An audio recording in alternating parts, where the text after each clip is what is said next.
Good evening, dear travellers, and welcome back to Snug as a Bug.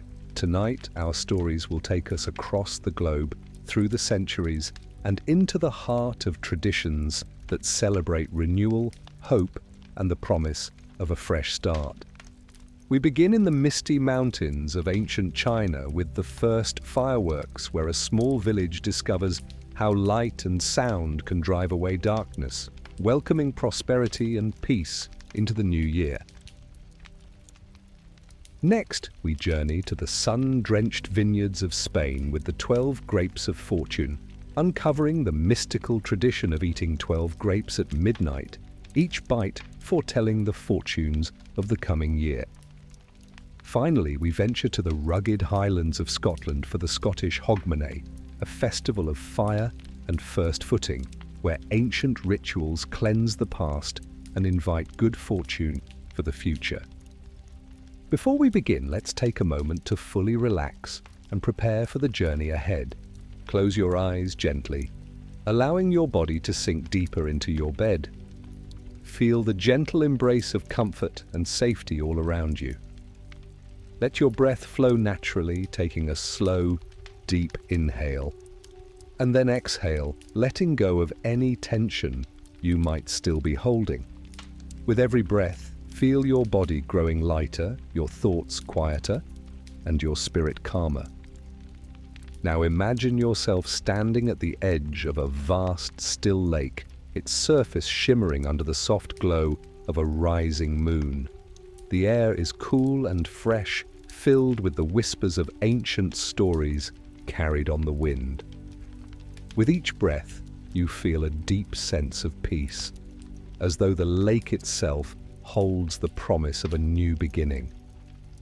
Allow the gentle ripples of the water to soothe you, to carry away the burdens of the day, leaving you perfectly relaxed and ready to journey through the stories of renewal, hope, and endless possibilities.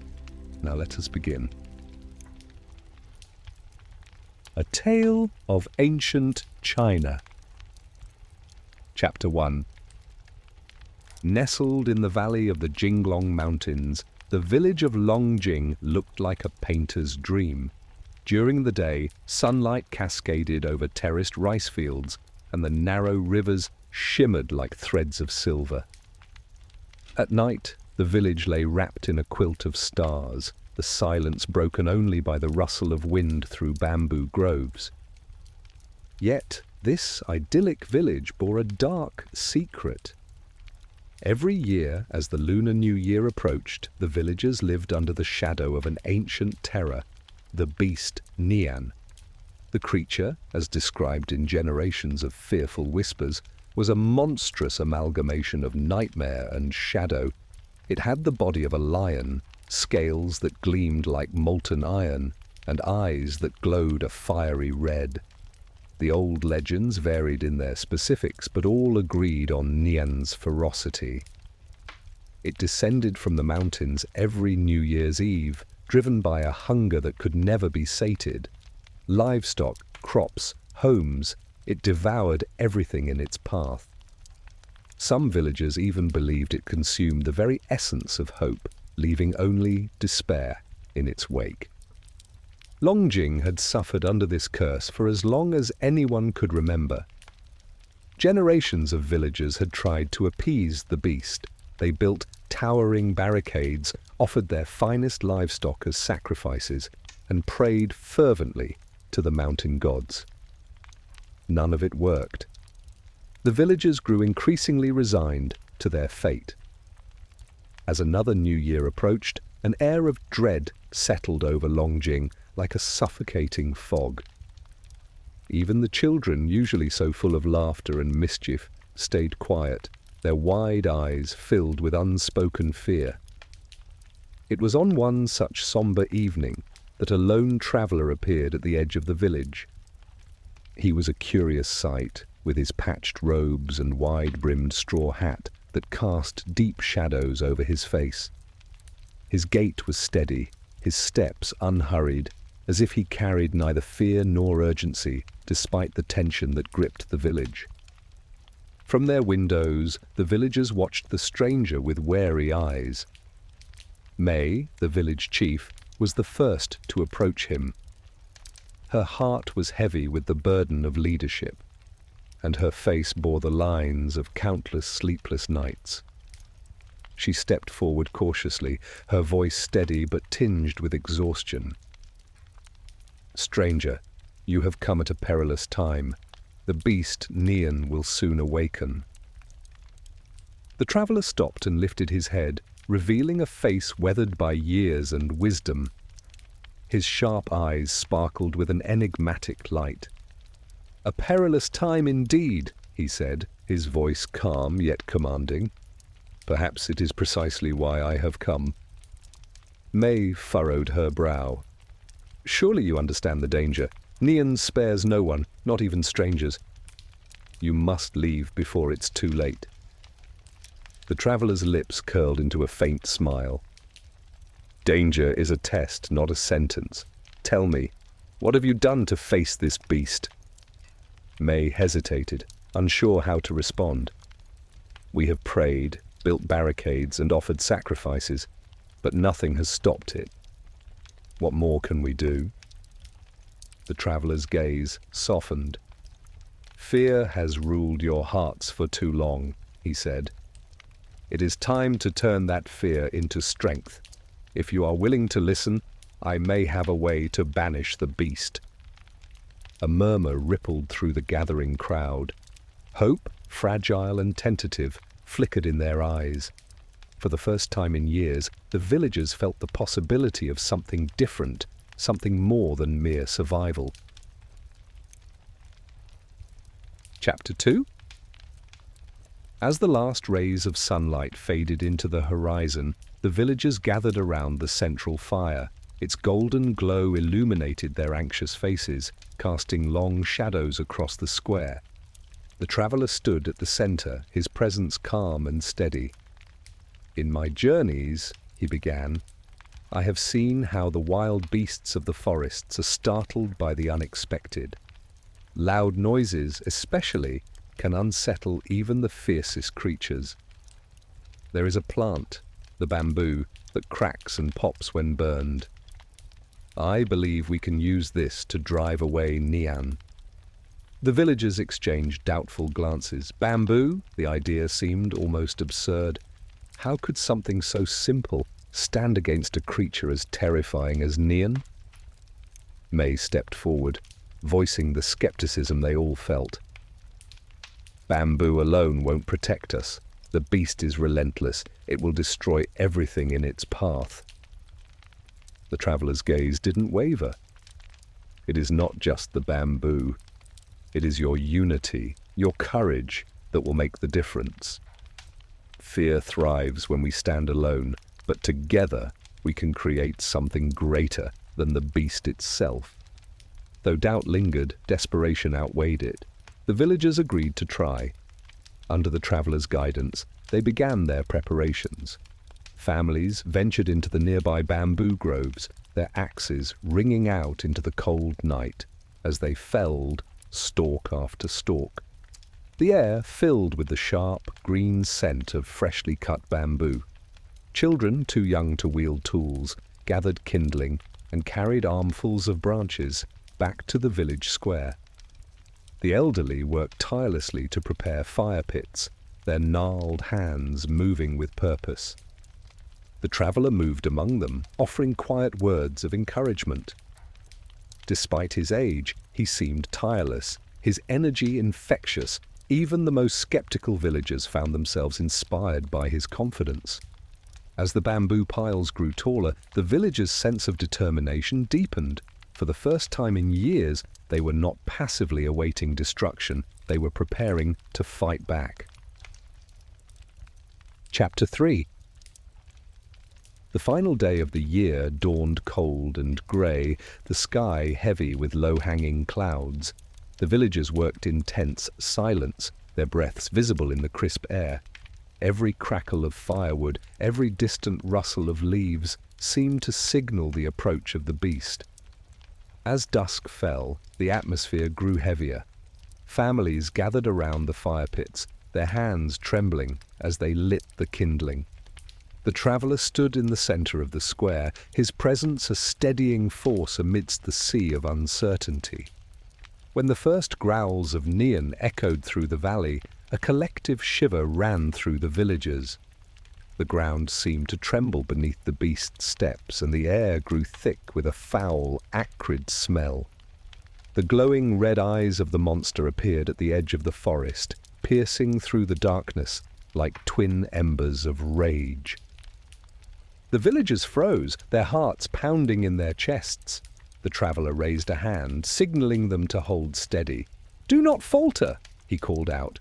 "Courage will light the way."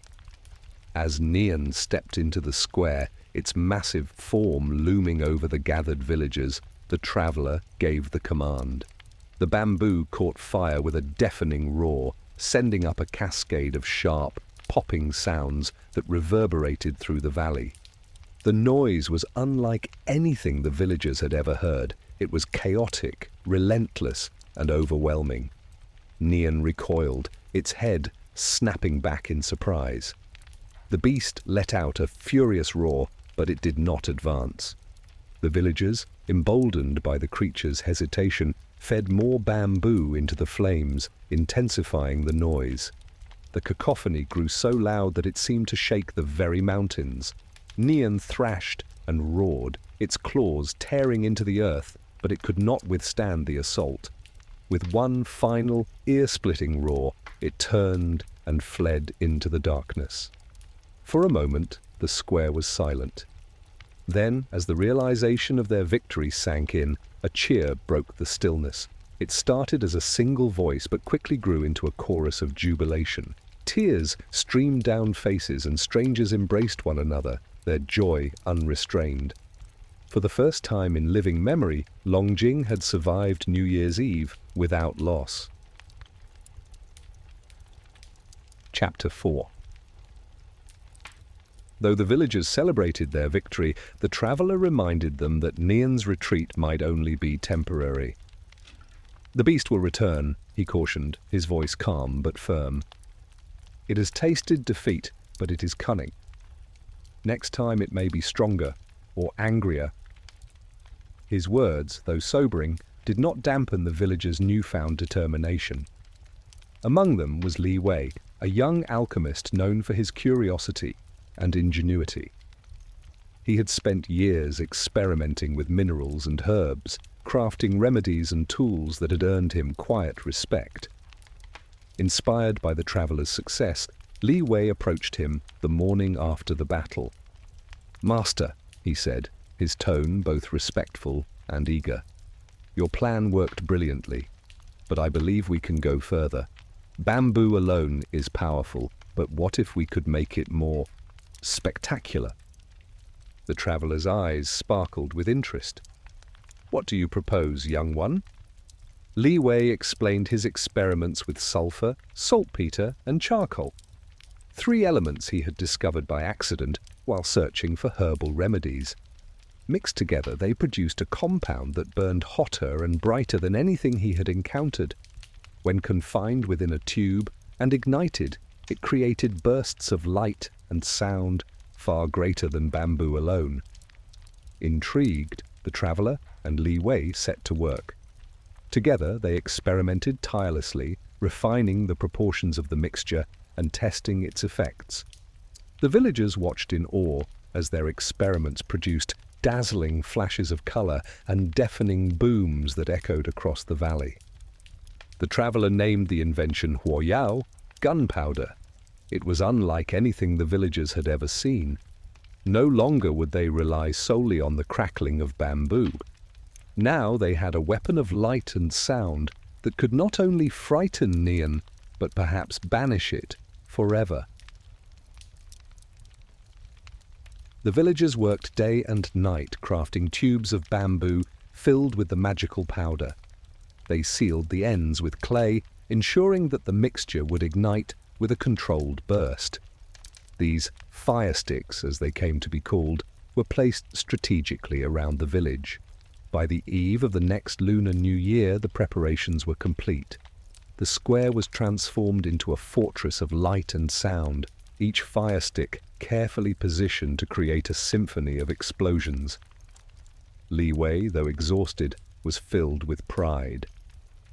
"This time," he said to the traveler, "Nian will face more than it bargained for." The traveler nodded, a faint smile on his lips.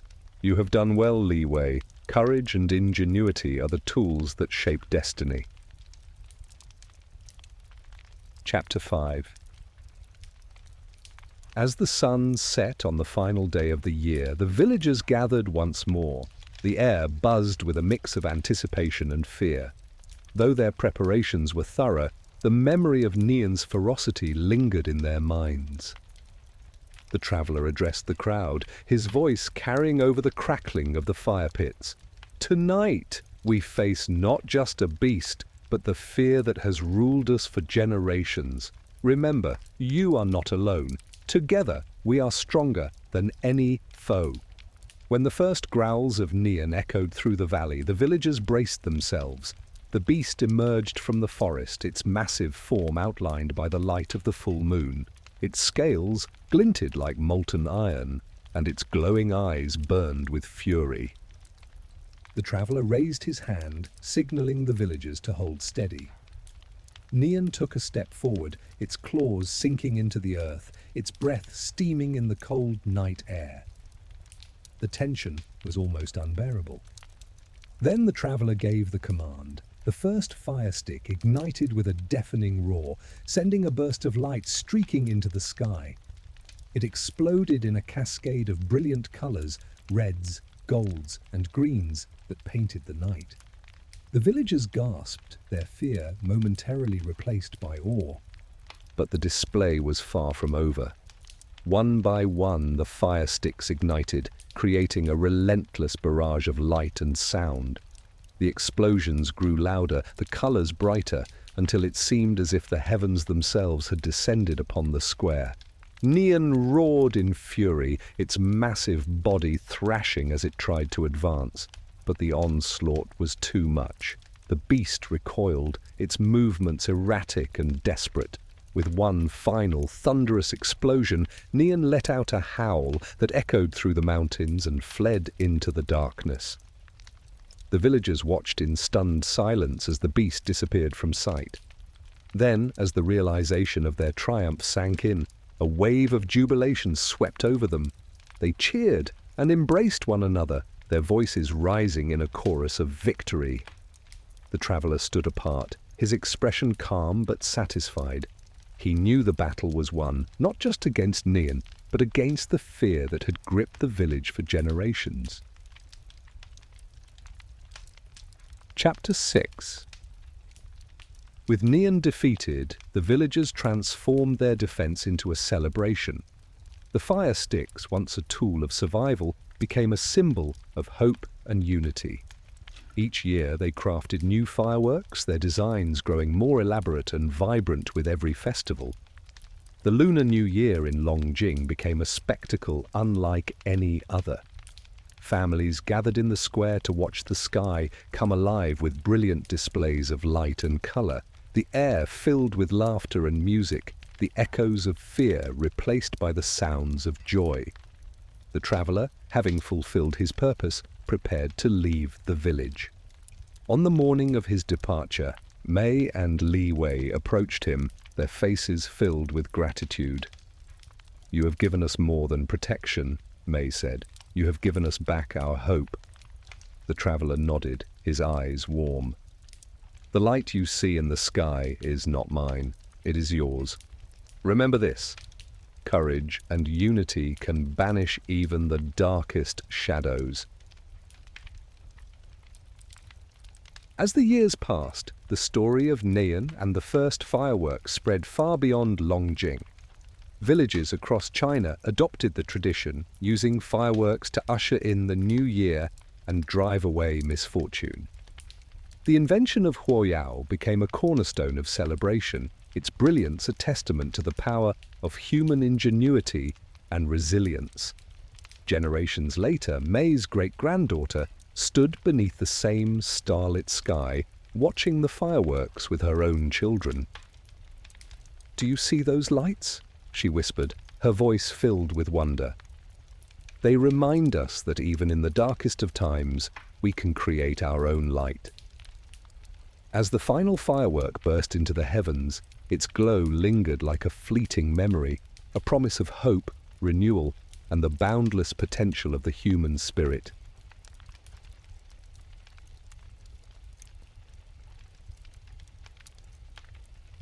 A mystical Spanish tradition. Chapter 1. The village of San Uva nestled in the rolling hills of northern Spain, surrounded by lush vineyards that stretched endlessly under the golden sun. It was a place of quiet beauty, where time seemed to slow down, and the rhythm of life was dictated by the seasons. Each year, as the cold winds of December swept through the hills, the villagers prepared for a ritual that had been passed down through generations: the eating of 12 grapes at the stroke of midnight on New Year's Eve. To outsiders, the tradition seemed simple, almost quaint, but to the people of San Uva it was steeped in mystery and magic. They believed that each grape held the power to shape their fortune for the coming year, with each bite carrying the weight of a month's worth of blessings or curses. The origins of the ritual were shrouded in legend. Some said it began centuries ago when a wandering monk stumbled upon the village and gifted its people a peculiar prophecy. Others believed it was tied to the ancient Romans, who revered the grape as a symbol of abundance and divine favor. Whatever the truth, the 12 grapes of fortune had become an unshakable tradition, and every villager partook in the ritual with reverence and hope.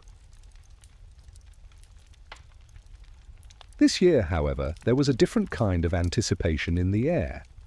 Elena, the village elder and keeper of the grape ritual's secrets, had announced that she would share a story that had been kept hidden for decades. Word of her announcement spread like wildfire, and as New Year's Eve approached, the villagers gathered in the town square with bated breath, eager to hear the tale. Elena was a formidable presence, her silver hair flowing like a river of moonlight, and her eyes sharp as a hawk's. She stood at the center of the square, her cane tapping against the cobblestones as she surveyed the crowd. "Tonight," she began, her voice clear and strong despite her age, "I will tell you the true story of the 12 grapes of fortune. But be warned, this is no mere tale of tradition. It is a story of magic, fate, and the choices we make." The crowd leaned in, captivated. Elena's gaze swept over them, and she began to weave her tale. Chapter 2. Long ago, when the village of San Uva was little more than a scattering of huts, there lived a farmer named Mateo. He was an ordinary man in most respects, humble, hard-working, and devoted to his family.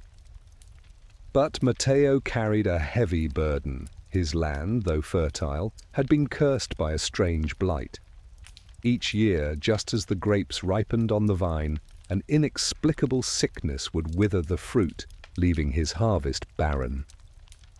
Desperate to save his family from ruin, Mateo prayed each night under the stars, his heart heavy with despair. One fateful evening, as he knelt in his vineyard under the pale light of a crescent moon, he was startled by a voice. "Why do you weep, farmer?" Mateo turned to see a figure cloaked in starlight, their features obscured, but their presence undeniable. The figure's voice was melodic, like the chiming of distant bells. "I am a messenger of the cosmos," they said, "and I have come to offer you a gift." The figure extended a hand, revealing a cluster of 12 perfect grapes, each one glimmering as if kissed by the stars themselves. "These are no ordinary grapes," the figure continued. "They are imbued with the essence of time and fate. Eat them at the stroke of midnight on the last day of the year, and they will guide your destiny for the months to come." Matteo hesitated, his mind racing with questions. "What price must I pay for such a gift?" he asked. The figure's voice softened. "No price, only a warning. The grapes will reveal your path, but it is your choices that will determine your journey. Use their power wisely." Before Matteo could respond, the figure vanished, leaving only the grapes and the faint scent of stardust in the air. Chapter 3. On the night of the new year, Matteo gathered his family around the hearth, recounting the strange encounter in hushed tones.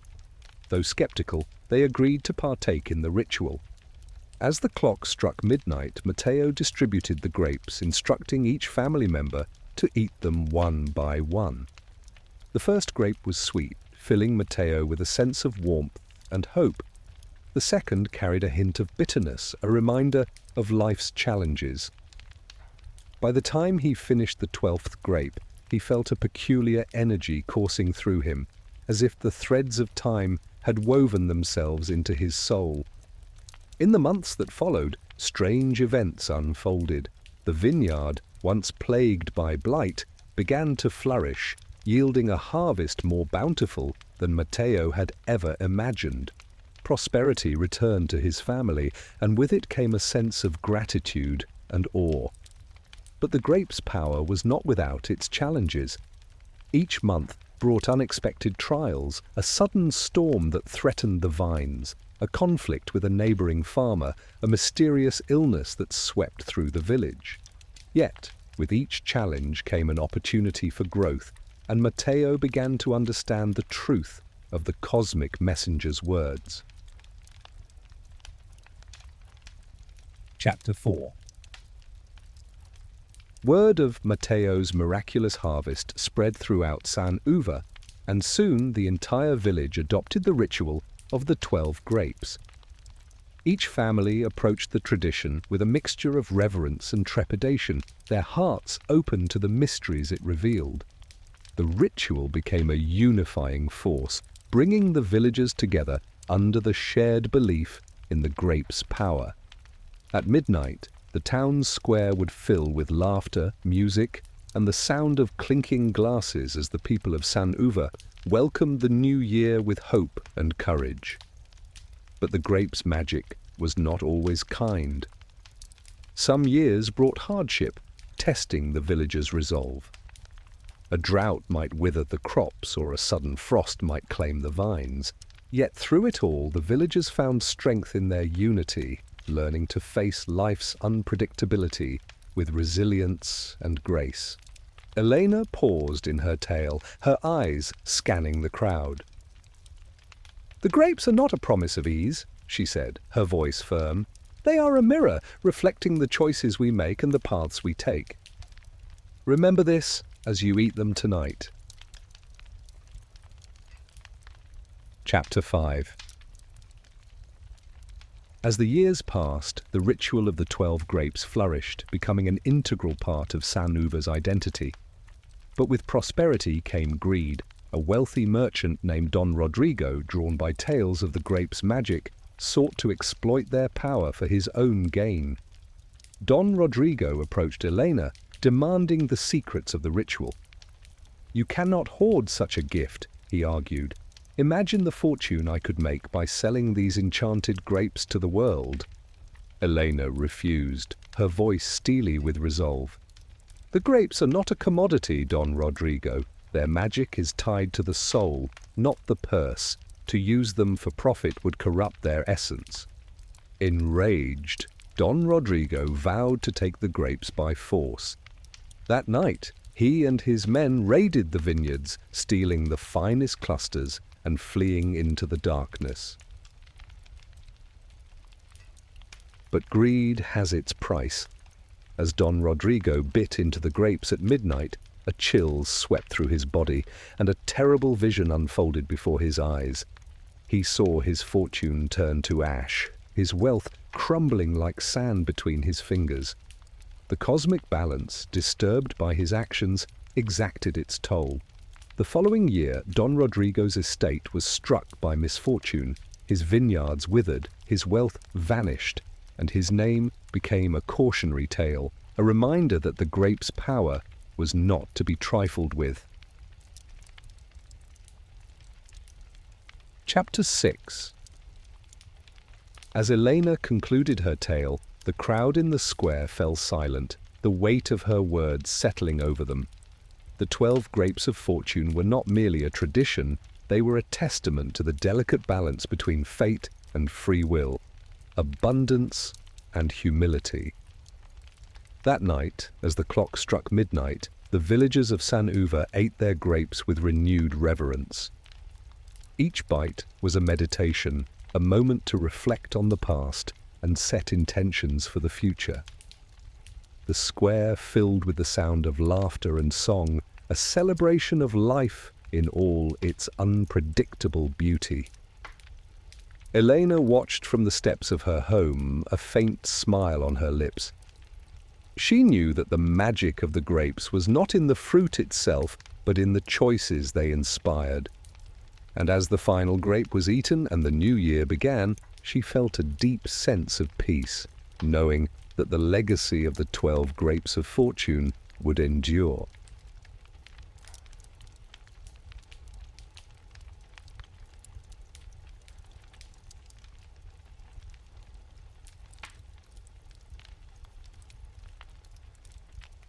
A tale of fire, fortune, and first footing. Chapter 1.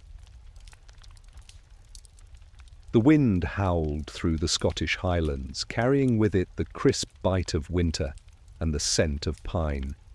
In the small village of Glenmore, nestled in the shadow of towering mountains, preparations for hogmanay were well underway. Smoke curled from stone chimneys, mingling with the golden light of twilight, as the villagers busied themselves with age-old traditions to usher in the new year. Hogmanay, the festival that marked the turning of the year, was no ordinary celebration in Glenmore.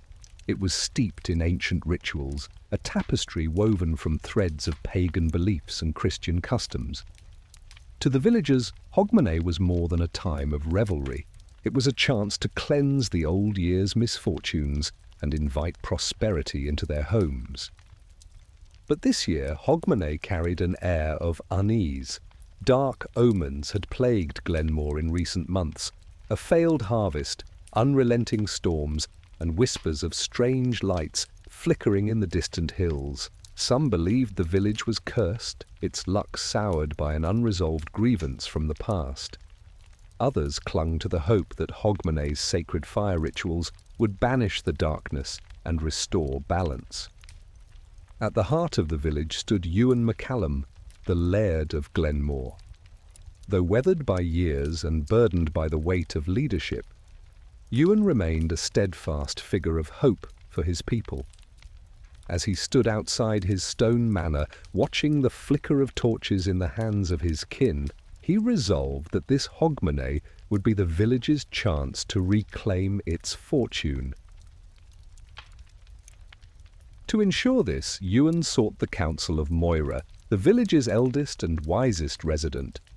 Moira was known for her knowledge of ancient customs and her connection to the spiritual world. Her presence commanded both respect and a hint of fear, for it was said that she could see what others could not. Moira's cottage, perched at the edge of the village, was as mysterious as the woman herself. Its walls were lined with dried herbs and charms, and a small fire crackled in the hearth, casting dancing shadows on the stone. As Ewan entered, Moira greeted him with a knowing look. "You seek answers, laird," she said, her voice raspy yet resonant. "And you hope hogmanay will provide them?" Ewan nodded solemnly. "The village is weary, Moira. We need the old year's darkness to leave us. Tell me what must be done." Moira reached for a bundle of oak branches, their wood fragrant and strong. "The fire must burn bright and true," she said. "The first foot must bring good fortune, and the past must be reconciled, or its shadow will linger still." Chapter 2. As the sun dipped below the horizon, the village square filled with people. Children, bundled in woolen cloaks, darted between their parents, their laughter mingling with the sound of fiddles and flutes. A great bonfire had been constructed at the square's centre, its towering height a testament to the villagers' hopes for the year ahead. The bonfire was no ordinary blaze. It was the heart of hogmanay, a sacred flame that symbolized purification and renewal. Each family contributed to its construction, bringing pieces of old furniture, broken tools, and even dried wreaths from the previous year. These items, cast into the fire, represented the burdens of the past, their destruction a cleansing act to prepare for the future. Ewan stood at the edge of the square, holding a torch lit from his manor's hearth. It was his duty as laird to ignite the bonfire, a task he approached with reverence. As he stepped forward, the villagers fell silent, their eyes fixed on the flame he carried. "In this fire," Ewan declared, his voice strong, "we burn the hardships of the old year. May its light guide us into a year of prosperity and peace." He lowered the torch to the base of the bonfire, and a collective gasp rose as the flames roared to life. Sparks danced into the night sky, carried by the wind like tiny stars. The villagers cheered, their voices ringing out across the valley. The bonfire's heat was intense, its glow casting long shadows that flickered and danced. It seemed alive, a living entity that consumed the past and breathed life into the future. Around it, the villagers formed a circle, holding hands as they sang ancient songs passed down through generations. The melodies, haunting yet beautiful, spoke of resilience, unity, and the cyclical nature of time. For a moment, the unease that had plagued Glenmore seemed to lift, replaced by a sense of hope and renewal. Yet, in the depths of the crowd, Moira watched the fire with a pensive expression. She knew that the bonfire alone would not be enough to break the village's curse. Chapter 3. As midnight approached, the villagers prepared for one of Hogmanay's most sacred traditions, the first footing. According to custom, the first person to cross a household's threshold in the new year determined the family's fortune. A tall, dark-haired man was considered the ideal first foot, as he symbolized strength, protection, and prosperity. In Glenmore, first footing was more than a superstition. It was a carefully orchestrated ritual. Each family selected their first foot with care, ensuring that the chosen individual carried symbolic gifts: coal for warmth, bread for sustenance, and whiskey for good cheer. Ewan, as laird, had the responsibility of ensuring his own home was blessed by the right first foot. He chose his nephew, Callum, a strapping young man with a kind heart and a keen mind. As the clock struck midnight, Callum stepped over the threshold of Ewan's manor, his arms laden with gifts.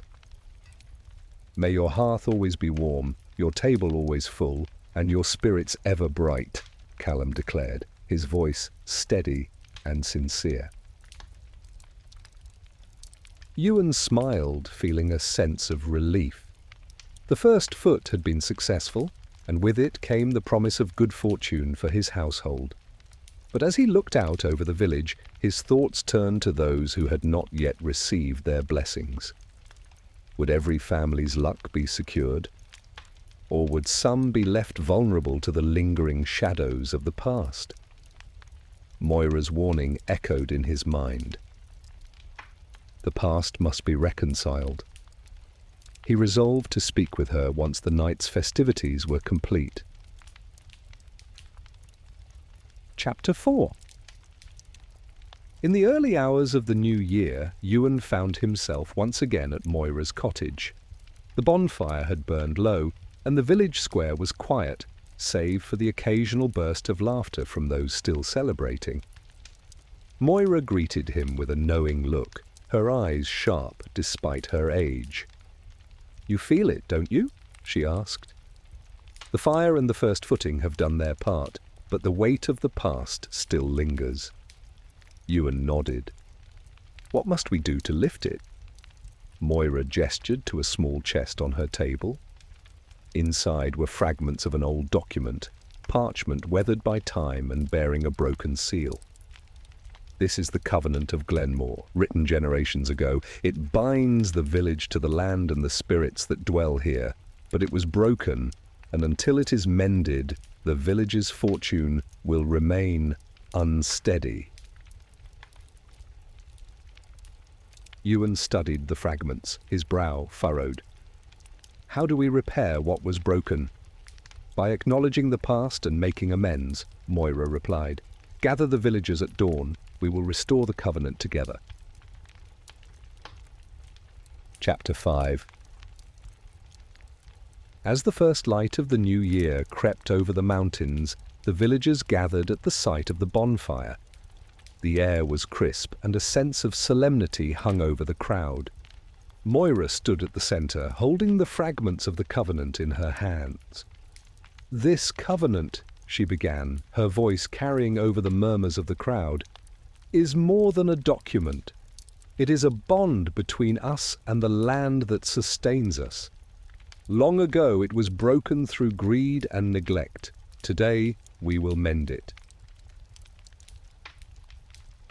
The villagers joined hands, forming a circle around the dying embers of the bonfire. One by one they spoke words of gratitude for the land, the fire, and the traditions that had guided them through the years. Ewan, as Laird, added his voice to the ritual, pledging to honour the past and protect the village's future. When the final words were spoken, Moira placed the fragments of the covenant into the embers. The parchment ignited, releasing a plume of smoke that spiraled into the sky. The villagers watched in silence, their hearts filled with a sense of renewal. Chapter 6. With the covenant restored, the mood in Glenmore lifted. The villagers returned to their homes, their spirits buoyed by the promise of a brighter year. The fire had burned away the old year's misfortunes, the first footing had brought blessings, and the dawn ritual had reconciled the past. Ewan stood at the edge of the village, watching as the morning sun bathed the highlands in golden light. For the first time in months, he felt a deep sense of peace. Glenmore's fortune was no longer a question of fate. It was a reflection of the unity and resilience of its people. As he turned to join the others, he saw Moira standing by her cottage, a faint smile on her lips. She raised her hand in a gesture of farewell, her expression one of quiet satisfaction. Hogmanay had done its work, and the year ahead was theirs to shape.